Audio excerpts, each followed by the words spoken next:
Assalamualaikum warahmatullahi wabarakatuh. Perkenalkan, nama saya Zainal Arifin dengan NIM 2203243 semester 2, tugas mata kuliah anatomi, dosen pengapu Henry Didianto, Eskop Nurse MPD.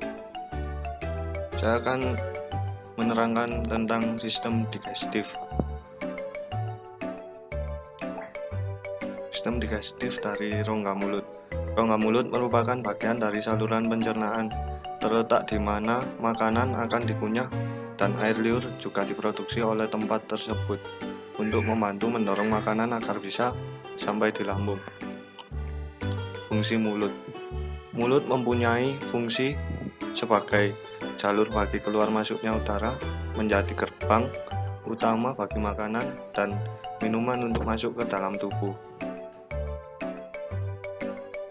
Faring. Tenggorokan atau faring merupakan saluran alat pencernaan yang menghubungkan rongga mulut ke kerongkongan. Faring juga termasuk bagian dari sistem pernafasan dan berhubungan pada rongga hidung, membiarkan udara masuk melalui hidung menuju laring, trakea, dan paru-paru. Fungsi faring adalah menjadi jalan untuk udara, memisahkan udara dari makanan dan air, berperan dalam proses menelan makanan, mendorong makanan ke dalam kerongkongan, menyeimbangkan tekanan udara. Esofagus. Esofagus atau lebih dikenal dengan kerongkongan merupakan bagian dari organ pencernaan. Letak esofagus atau kerongkongan yaitu berada setelah faring dan sebelum lambung, juga melekat pada trakea. Esofagus juga sebagai organ pencernaan yang memiliki bentuk seperti tabung berotot, di mana fungsi esofagus ini yaitu membawa makanan dari mulut ke lambung. Esofagus mendorong makanan dengan gerakan hasil kontraksi otot. Gerakan kontraksi otot dalam esofagus untuk mendorong makanan disebut gerakan peristaltik. Ukuran panjang esofagus atau kerongkongan orang dewasa mencapai 23-25 cm dengan lebar berkisar 2 cm. Ukuran panjang esofagus atau kerongkongan orang dewasa mencapai 23-25 cm dengan lebar berkisar 2 cm. Fungsi esofagus.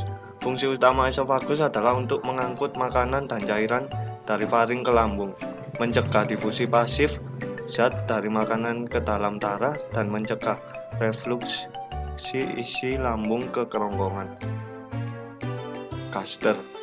Lambung adalah satu di antara organ pencernaan yang bentuknya seperti kantong dan terletak pada perut kiri rongga perut di atas diafragma.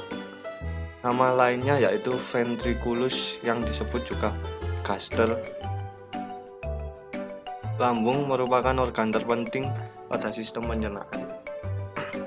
Selain itu, lambung juga merupakan segmen saluran pencernaan yang melebar. Lambung ini mempunyai fungsi utama untuk menyimpan serta mengolah makanan, sementara pH lambung ini kurang lebih 2 derajat, sehingga memiliki sifat sangat asam. Pada bagian dalam lambung itu terdapat kelenjar-kelenjar yang menghasilkan getah lambung. Ukuran lambung pada tiap-tiap individu berbeda-beda, namun umumnya itu mampu menampung 1,5 liter makanan. Usus halus. Usus halus adalah organ berbentuk saluran panjang yang menyerap zat gizi dari makanan serta menjalankan sejumlah fungsi lainnya pada proses pencernaan. Usus halus terdiri dari duodenum atau usus 12 jari, jejunum atau usus kosong, ileum atau usus penyerapan. Duodenum atau usus 12 jari adalah bagian terpendek dari usus halus dengan panjang kira-kira 20-25 cm. Jejunum atau usus kosong adalah bagian usus halus setelah duodenum.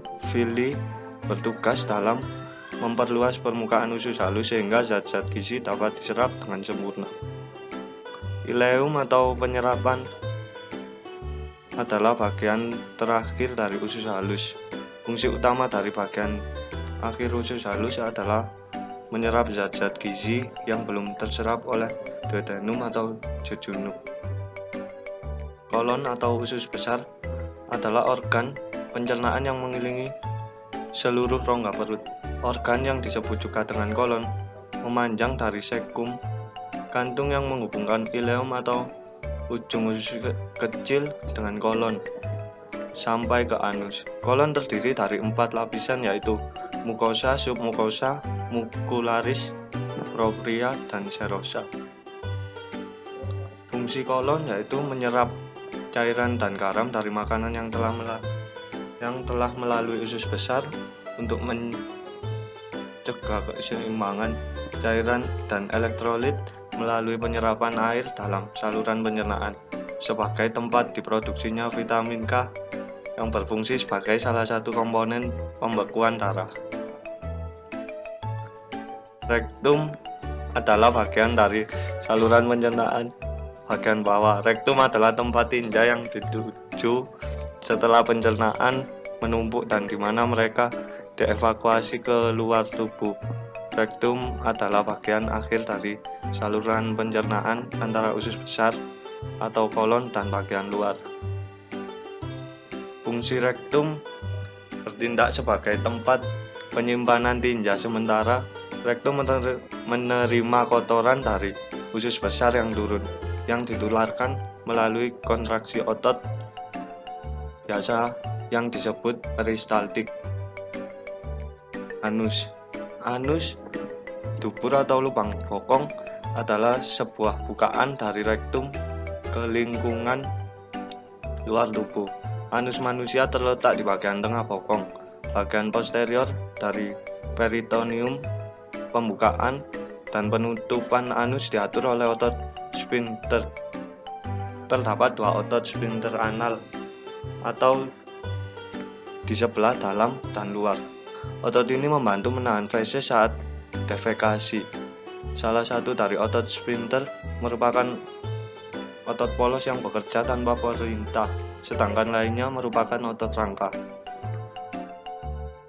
Ini adalah organ tambahan atau aksesorius. Gigi adalah jaringan tubuh yang sangat keras dibanding yang lainnya. Struktur berlapis-lapis dentin atau tulang gigi di dalamnya. Pulpa yang berisi pembuluh darah, pembuluh saraf, dan bagian lain yang memperkokoh gigi. Lidah merupakan indera pengecap yang terdiri dari sejumlah bagian dan memiliki berbagai macam fungsi.